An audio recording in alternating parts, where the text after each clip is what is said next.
pessoal de análise instrumental. Nós estamos aqui com o segundo vídeo sobre análises térmicas, onde será detalhado o tema de calorimetria diferencial de varredura, que é mais conhecido como DSC, por causa que é um acrônimo da técnica em inglês.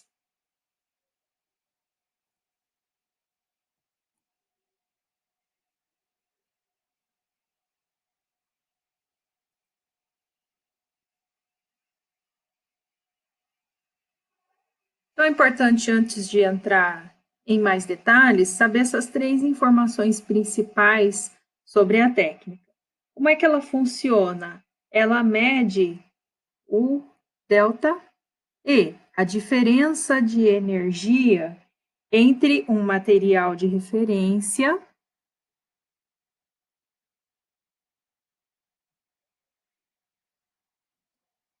que você sabe qual seria a energia desse material e compara essa energia com a sua amostra. Tudo isso frente a uma programação de temperatura. Então, eu faço uma rampa de aquecimento e vejo como é que a minha amostra se comporta.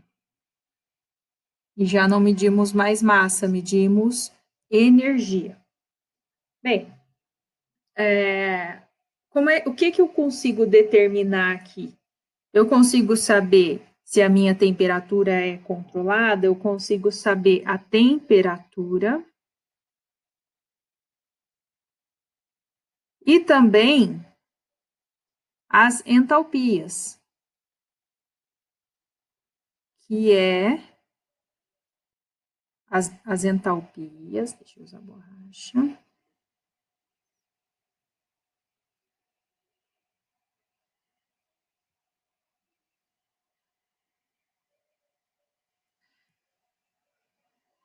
E elas são de transição. A gente já vai ver melhor como é que a gente define essas transições. Mas cada transição dessas, a gente diz então que são eventos. Que eu consigo determinar nas minhas curvas de DSC. Como é que são as condições experimentais? Assim como na termogravimetria, a gente faz o preparo de amostra, o volume de amostra, né, a quantidade de amostra é bem pequenininha, então a gente coloca numas panelinhas ou marmitinhas de metal, lacra e coloca no equipamento. Essas condições, elas têm atmosfera controlada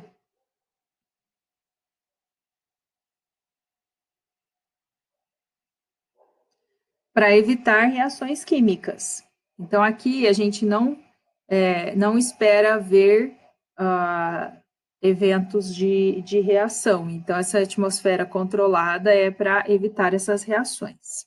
Bem, uma curva de DSC, então, é o nome do meu resultado. Essa curva vai trazer sempre a temperatura no eixo X e no eixo Y eu tenho a energia. Aí a gente tem que saber ler esses resultados, porque geralmente ele vai mostrar para que lado está o exo e o endo. Então, lembrando lá das químicas que você já teve antes da análise instrumental, tem que lembrar que o exo é aquele que libera energia, aquele processo que libera energia. E o endo é aquele que precisa de energia, que absorve energia. Então, essa é a primeira informação. Aí, olhando essa curva, a gente pode ver que tem várias mudanças na linha de base aqui. Mas uma das coisas que eu preciso saber é que existe diferença entre esses eventos e a gente já vai ver quais são. Os eventos de primeira ordem, a gente pode localizar pelos picos. Então, os picos nessa curva, posso ter um pico exotérmico, um pico endotérmico depende do que é que está escrito aqui no meu eixo Y, para me mostrar se foi um evento que absorveu ou que liberou energia. Outra coisa, a área desse pico, ele vai ser proporcional à variação de energia. Então, para eu saber o quanto variou de energia, eu determino a área embaixo dessa curva. E aí eu consigo saber quanto de energia foi liberada ou absorvida. Então, alguns exemplos aí de picos que a gente pode ter, de eventos, entre aqueles que são exotérmicos, então, exotérmicos, aqueles que liberam energia, eu posso ter aí uma cristalização, onde eu fico com as minhas moléculas mais organizadas. Eu posso ter polimerização.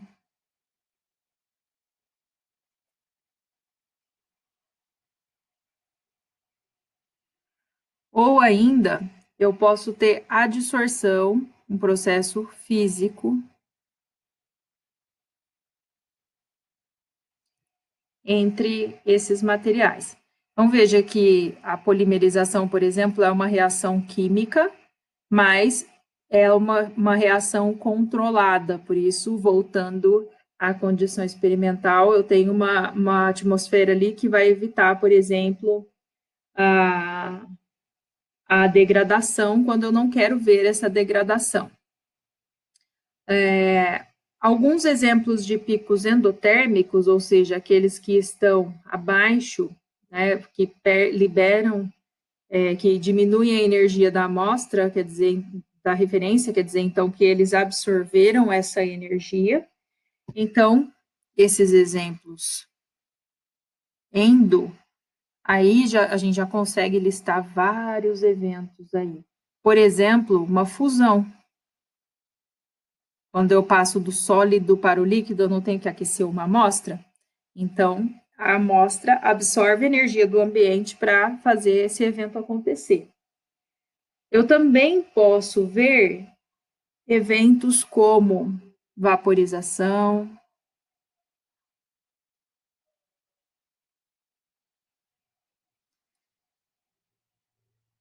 com perda de água. Eu também posso ver decomposição. Aí eu já entro também um pouco em estabilidade térmica da molécula. Eu vejo desorção. Só para citar alguns exemplos. Então, esses eventos aqui, eles são aqueles que requerem energia, por isso eles são endotérmicos. E, mais uma vez, lembrando, a gente precisa controlar essa atmosfera lá dentro para saber que o que vai acontecer ali é simplesmente o comportamento da minha amostra e frente à temperatura, como é que varia esse comportamento. E tem um outro tipo de evento, se você não reparou ainda, que são os eventos de segunda ordem. Esses eventos de segunda ordem a gente pode destacar por desvios na linha de base, tá?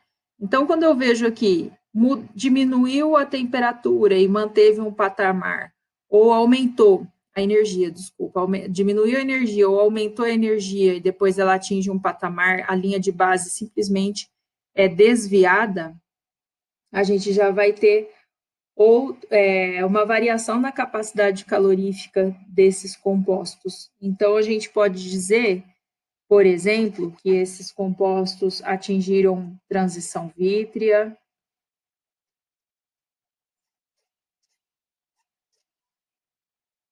E aí passou pela vitrificação, passou a ser, nesse caso aqui, mais estável. Eu posso ter mudanças na cadeia polimérica, como a relaxação dessas cadeias.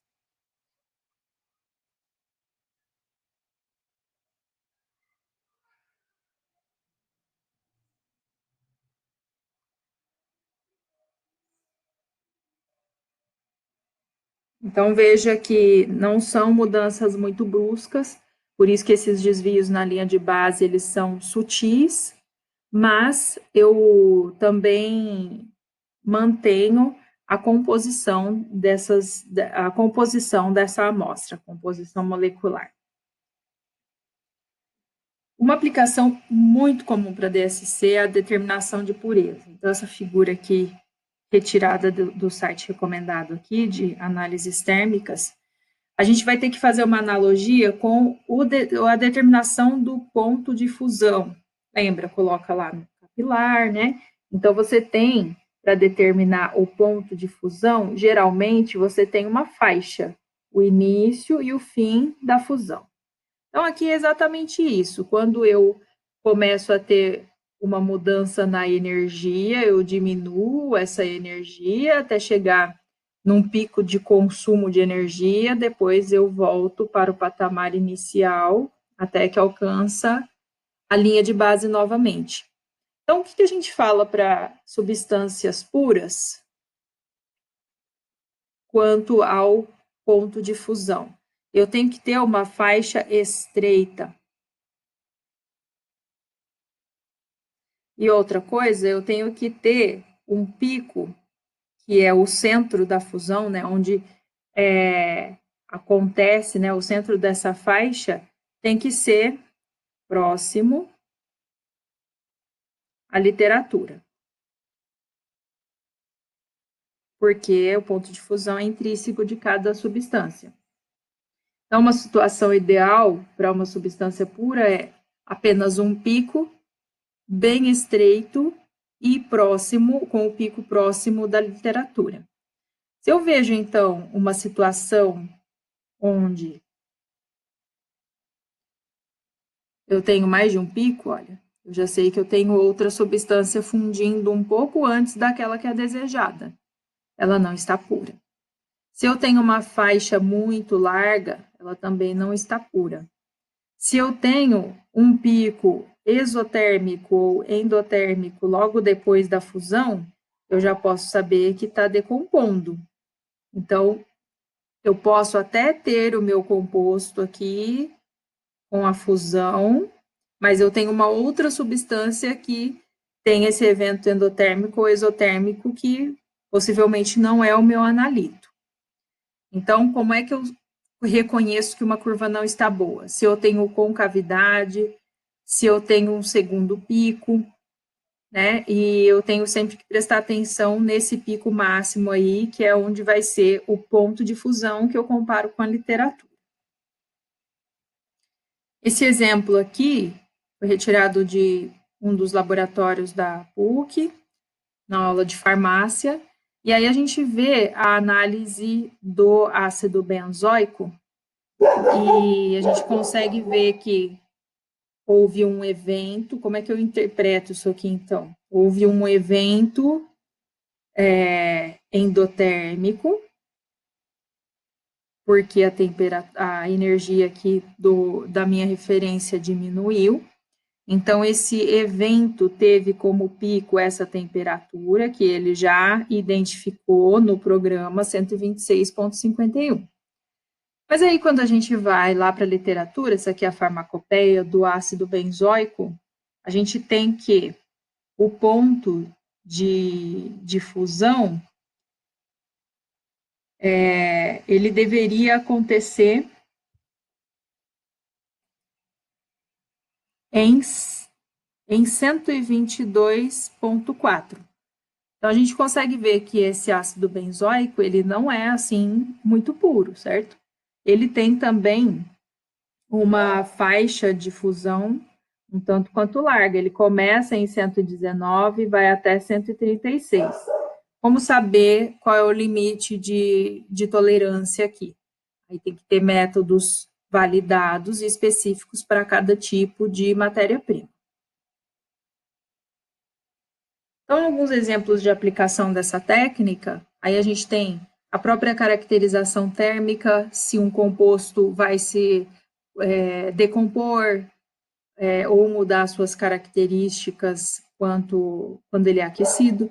Eu posso ter determinação da pureza, que é essa aplicação que a gente acabou de ver, estudos de compatibilidade, misturas de substâncias para ver se elas vão reagir entre si, e a identificação de polimorfismo, que é a forma cristalina das moléculas, né, quando estão em estado sólido.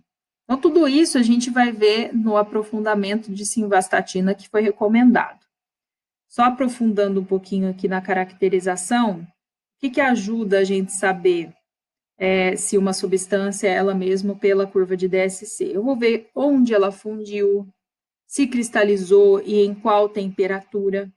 Eu vou ver qual é o calor de fusão e de cristalização. Aqui eu já estou falando de área de pico, né? Se eu estou medindo o calor, temperatura é só descer no eixo X e ver qual é o valor correspondente. E também tem a questão da transição vítrea. Isso aqui é bastante importante para determinar as propriedades dos materiais. Então, para enxergar um pouquinho dessas aplicações aqui, convido vocês a estudar esse artigo sobre a análise de caracterização da simvastatina, onde a gente pode ver tanto termogramas quanto curvas de DSC. Até logo.